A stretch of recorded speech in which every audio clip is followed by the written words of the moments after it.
Hi there, my name's Jacqui and I'm a Children's Rights and Advocacy Officer for Barnardo Scotland. I have worked for the organisation for 12 years and I have a national job, so I work across the whole organisation. Currently, Barnardo Scotland has around 144 services that work with children, young people and families across the country, from Skye and Inverness in the north and down to Dumfries and Galloway, and really all across the country. We have a very, very wide range of services. We have young people accessing services for housing support, drug and alcohol use, young people who are seeking therapeutic interventions where they may have experienced neglect or any different forms of abuse. We will have services that support young people within the education system if they're at risk of being excluded from education.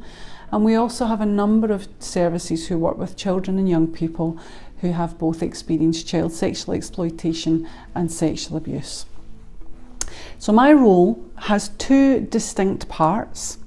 The first part is that I work with the staff and volunteers within our organisation to raise awareness around about children and young people's rights, and to help staff to consider some of the conflicts where children and young people's rights are being promoted and protected, or indeed where their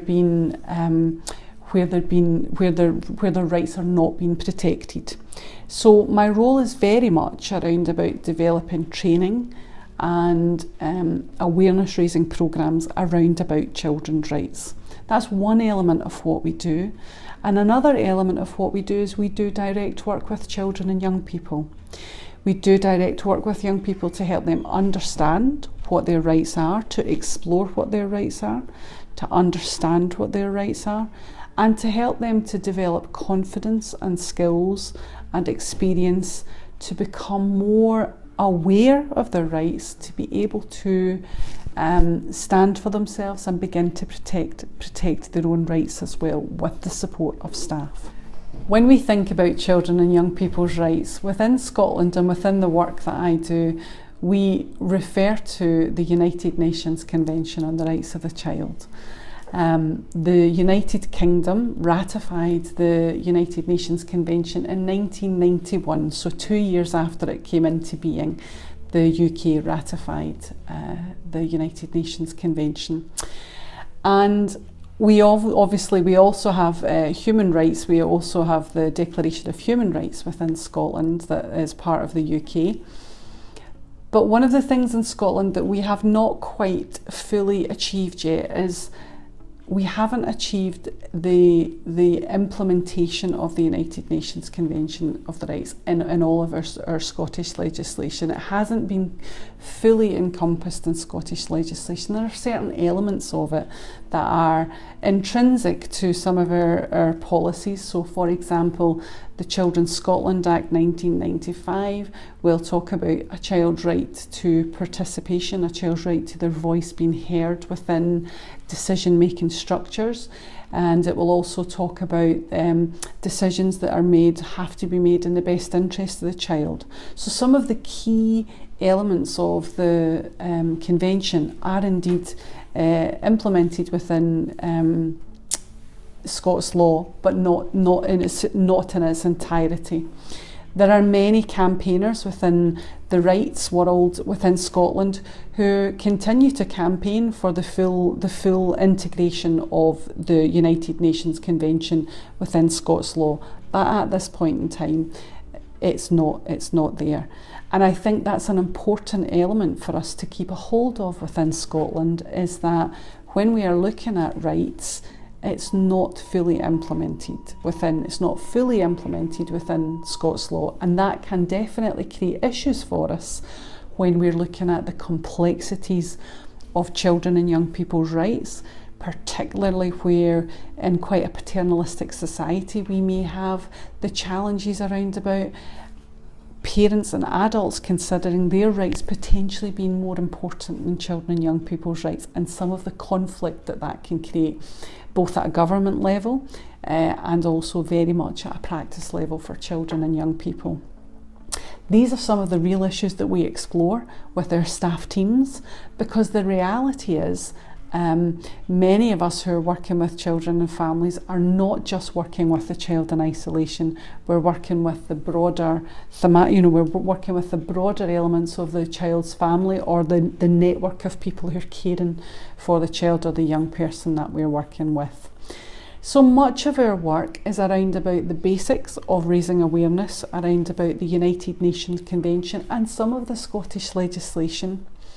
But for us to help adults to explore what is their role and responsibility to support children and young people to understand what their rights fully are, and how they can begin to claim them, and how they can begin to hold adults, in fact, responsible for promoting and protecting their rights.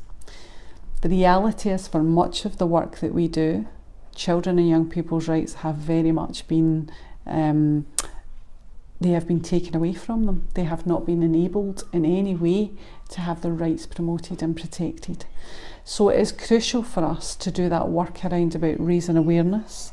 It is crucial for us to do work around about challenging adults and decision-making structures to ensure that we are being held accountable for the decisions that we make.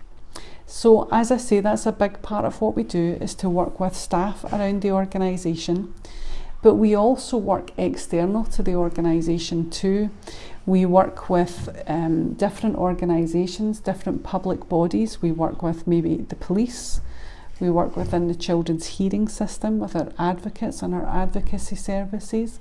We work with school staff and education to again begin to help people to become more familiar and more aware of children and young people's rights and what that actually looks like in day-to-day practice. Some of the very, very, very basic things that we know in the work that we do, and that young people tell us consistently, regardless of how they come to be with us within this organisation and regardless of what service they're working with. Young people talk about the basics of being respected, of being listened to, of being trusted, of being supported, and for them to build a confidence in their own skills and their abilities.